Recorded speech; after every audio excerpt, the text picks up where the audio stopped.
Welcome to Pyrion Flax's guide to LUNAR. I think I am in love with this woman. I know I've spoken before about my inability to draw anything, but especially women, so I'm going to give this a go. But as you can see from this highly detailed and professionally animated image, things have improved drastically. Just try to resist waving back to LUNAR if you can. Mrs. Flax should be worried. Actually, maybe everyone should be worried for a variety of reasons. Let's address each concerned party one by one. First of all, Mrs. Flax. She should be worried because LUNAR represents a level of physical perfection unattainable by real women, and also because I've spent like over 1,000 hours playing this game, and 999 of those hours were spent staring at LUNAR's butt. She must be wondering what the hell happened to the swole, hairy, handsome, awesome dude that she married, and I've been replaced by this kind of gremlin thing that sat near Jabba the Hutt in Return of the Jedi. My kids should be worried because when my marriage inevitably breaks down and I end up like that Japanese guy that married a computer game character, they'll have to call LUNAR mummy, and when people say, "What does your daddy do?" they'll have to say, "He feeds mercilessly." Shameful. And thirdly, my Dota 2 teammates should be worried because now I'm going to first pick LUNAR with little regard for their feelings or team composition or anything. Maybe they wanted to rely on someone good for the late game, but maybe they think I can't farm for shit, and maybe they're right, but I do not care, because playing the carry is fun. I did a video already about this on Dota Cinema. Here is a link to that video. I talk about what it's like to play carries, and that was when I played people like Viper and Skeleton King. No offense to those two heroes, but LUNAR is she's a proper carry. Of course, she has other qualities, such as basically I want to sniff her saddle. There it is. When a woman rides a bicycle or a horse or something like that, her butt transforms into this most incredible, delectable shape. If I was a dictator like Saddam Hussein, by the way, instead of building that archway with two crossed swords that he built, I'd build one of a woman's arse bestriding the motorway. I realise that focusing so instantly on the relative attractiveness of LUNAR is very sexist, and we've established that she's not a real person. So it basically means I'm admiring a drawing and being sexist and obnoxious to real women at the same time, and I apologise for that. But if I was admiring the Mona Lisa or something, nobody would bat an eyelid. But it's a video game character, and I'm a grown man, so leering at video game characters is wrong. Also, I was thinking about the whole being attracted to cartoons and video games and stuff. And back in the day when I was a kid, we had to be like porn MacGyvers. There was no internet. You couldn't buy pornography unless you were of age. We had to work with what we were given or could reasonably locate. If needs be, we had to assemble porn from household items. I managed to make an old lighter, a piece of copper wire, and a TV remote control sensor into a workable animatronic model of Erica Eleniak, but that's another story. Things I masturbated to before the internet. Underwear catalogs, comic books, television commercials, Baywatch, my imagination, cutlery, garden centres, the concept of an expanding universe, elderly relatives, Marcel Proust's Le Recherche du Temps Perdu, dinosaurs, lip balm, Miss Piggy, vitamins, and even Melanie Griffith. The list goes on. Now, of course, I can just type honking great norks into Google and be confronted by some of the finest bazungas one could ever hope to see. Flax fact, if you Google honking great norks, you get just one image result, and this is it. What a crushing disappointment. It's a dude playing chess. Maybe after this video there'll be two results, and this video will be the other result, and we could change the internet forever for the better. It'd still be kind of a disappointment if you typed honking great norks, you were there with your knob out, and all you got was a video about LUNAR. But anyway, let's move on and talk about the fact that LUNAR is actually the most insanely overpowered hero that I've ever played. And if you need proof, I have assembled this movie to prove my point. So yeah, here we are, in-game clip, Pyrion Flax on the LUNAR, stunned by the Mirana. Oh my goodness, surely he'll get out of this. No, he won't. No. And that's LUNAR dead. Okay, first blood given up, no problemo. I can get out of this. It's only the laning phase. It's not like it's important. Dear God. Okay, right. I'm right under the tower. There's no way they can get me now. I'm right under the tower. Surely, if I just run this way, Lucent Beam, no problem. Okay. No. It's the same. It's the same gank every time. Oh. It happens again. I quit. No! Alright, well this time at least there was some variety. Slardar was there instead of Mirana. Now, the tables are going to start to turn, mon ami. How about this? Helping Lich get a double kill. Swoletariat, you the man. And what about some killing of mine own? Black hole! Big lich ult! Who can I kill? Wallop! One! She's not gonna get away. Kill her! She murdered me in lane. She must pay! She must pay! Zap! There you go. Double kill.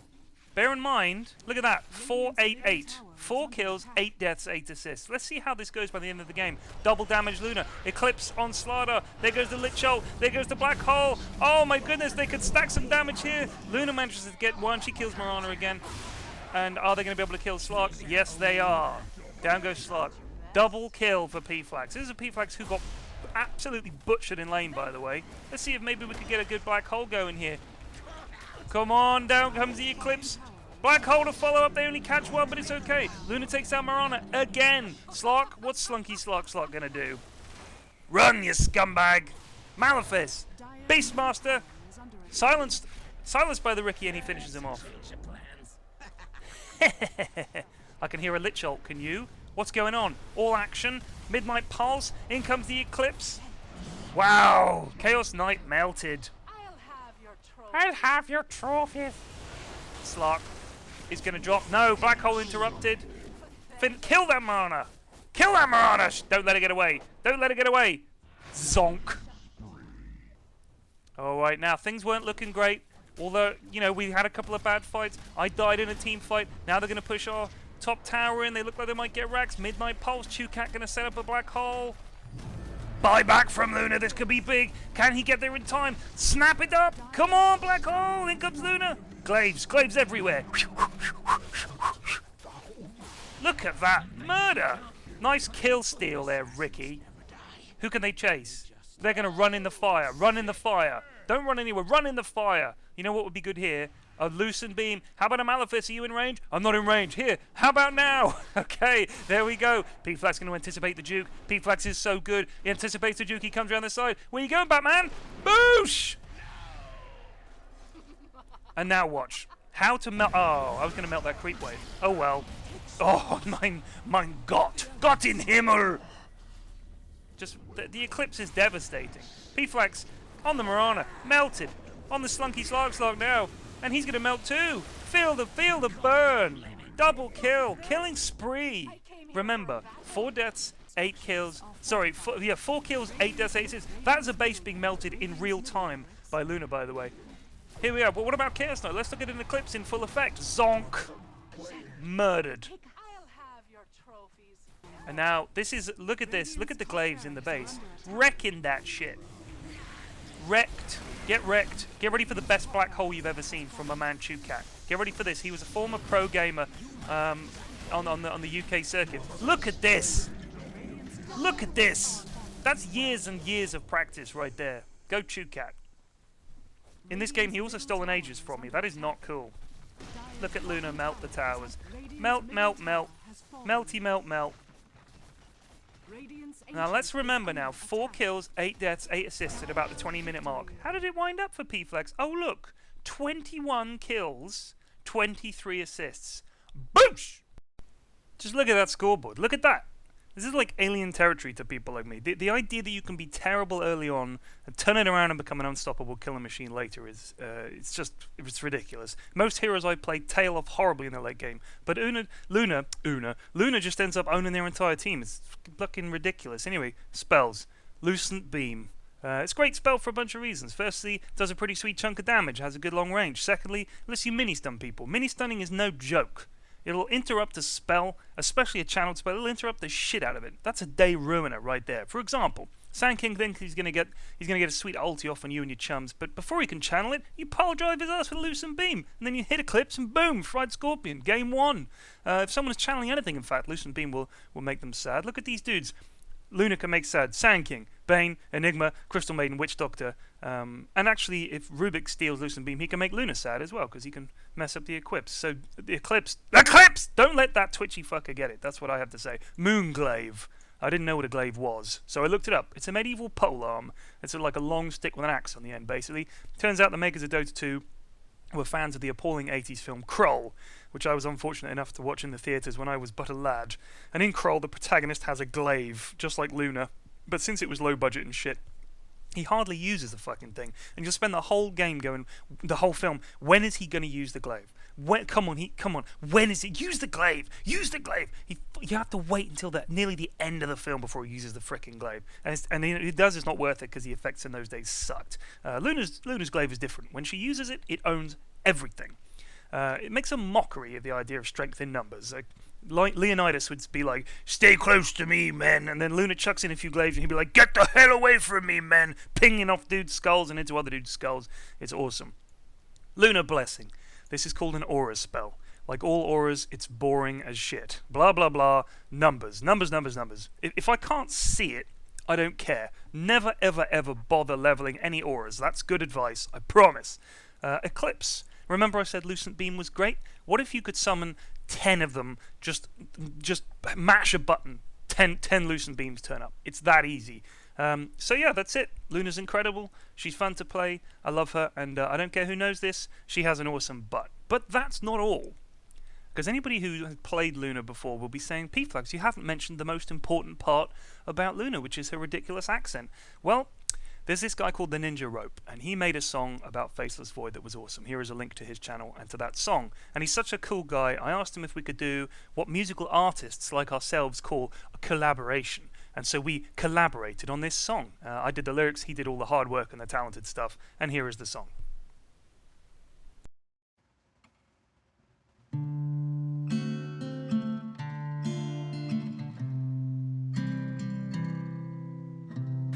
Luna, you are beautiful. Eyes of purple, hair so fair. I will give my left testicle to get in your underwear. Climb down off that huge capping and come lie next to me. Let me touch you, sweet Luna. You're my favorite Carrie. I love you, sweet Luna. Your butt won't really quit, but it pains me to tell you, your accent is shit. Luna, shut your mouth, don't speak to say okay. Just nod or say nothing for the rest of the day. Are you Irish or Scottish? No, don't answer that question. I'll just discern your answer from your facial expression. I know things might prove tricky, but Luna, don't dismay. I just can't stand to hear you say Salamene or Nova, stalking or illuminating. It just pains me to say it. Your voice is too grating. So, Luna, shut your mouth, don't speak to say okay. Just nod or say nothing for the rest of the day. You should really talk to that goddess of the moon. If you don't speak for a million years, it would still be too soon.